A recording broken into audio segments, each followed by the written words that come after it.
ఒక వ్యక్తి ప్రమాదవశాత్తు క్వాంటం ల్యాబొరేటరీలో చిక్కుకుపోయాడు. తన సహోద్యోగి తనను బయటకు పంపిస్తాడని అతను మొదట అనుకున్నాడు. కాని కౌంట్డౌన్ను చూడగానే ఆ సహోద్యోగి నిరాశ చెందాడు. ప్రోగ్రాం అప్పటికే తలుపును లాక్ చేసేసింది. తలుపు తీయమని ఆ వ్యక్తి తన సహోద్యోగిని బ్రతిమాలాడు. సరిగ్గా అదే సమయంలో ఆ యంత్రం ఉత్తేజితమైంది. మరుక్షణమే అతని శరీరం బూడిదగా మారిపోయింది. చిత్రంగా మరుసటి రోజు లాబొరేటరీలో ఒక అదృశ్య రూపం కనిపించి అందరూ చూస్తుండగానే మాయమైపోయింది. కొన్ని రోజుల తర్వాత డాక్టర్ మాన్హాటన్ హఠాత్తుగా ఒక రెస్టారెంట్లో ప్రత్యక్షమయ్యాడు. అప్పుడే ప్రజలకు ఒక విషయం అర్థమైంది. డాక్టర్ మాన్హాటన్ మనుషుల చేత సృష్టించబడిన ఒక అసాధారణ జీవి అని.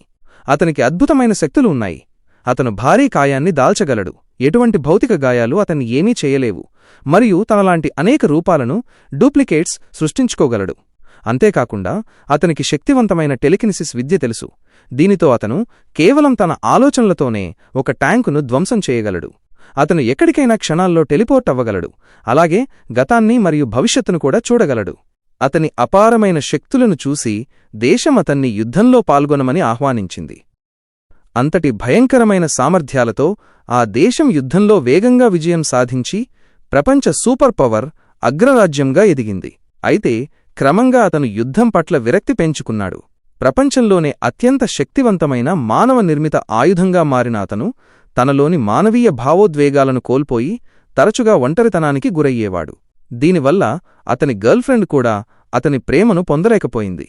ఆమె కూడా మానవ భావోద్వేగాలను మర్చిపోయినట్లు అనిపించింది. తన గర్ల్ఫ్రెండ్తో విడిపోయిన తర్వాత అతను తనకంటూ ఒక సొంత సామ్రాజ్యాన్ని నిర్మించుకోవాలనే ఉద్దేశంతో ఒంటరిగా అంగారక గ్రహానికి మార్స్ వెళ్ళిపోయాడు.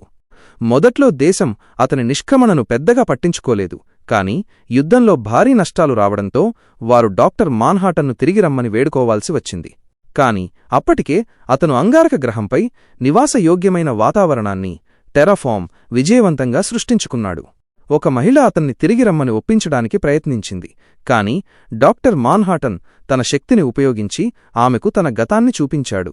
అది చూసి ఆ మహిళ పూర్తిగా దిగ్భ్రాంతికి లోనైంది.